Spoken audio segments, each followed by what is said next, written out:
जी, मेरा नाम हैदर अली बुगटी, डेरा बुगटी रहने वाला हूँ और सुई डेरा बुगटी मेरा ताल्लुक़ है। मैं नरसुर बजाता हूँ। ये बलोचों का सकाफ़त है नरसुर।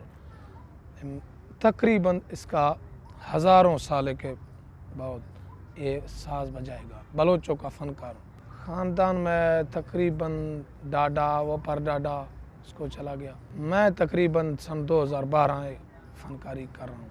मैं बुजला बुगटी के सीखा हूँ। जी, ये कोरोना के आ गया ना, फ़नकारी महफ़िल प्रोग्राम शादी सारा बंद हो गया। अभी कुछ पैसा है, पहला वाला प्रोग्राम किया उसका आएगा।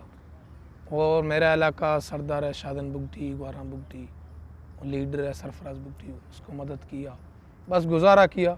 अल्लाह मालिक है, अल्लाह मालिक है। अभी तक इधर मैं आ गया, वो सोशल मीडिया और यूट्यूब चैनल सीखे गया, वो इंस्टाग्राम सीखेगा, वो फेसबुक सीखेगा। अल्लाह मालिक है, अभी तक इधर पहुंच गया। और मेरा इरादा दिल ये है कि लोग पैसा कमाएगा यूट्यूब चैनल, अल्लाह करेगा मेरा तो पैसा आ गया और शादियाँ जा रहा हूँ, वीडियो बनाएगा, इंस्टाग्राम भेजेगा, यूट्यूब चैनल भेजेगा, फेसबुक भेजेगा। इस तरीका इंशाअल्लाह ताला पैसा कमाएगा।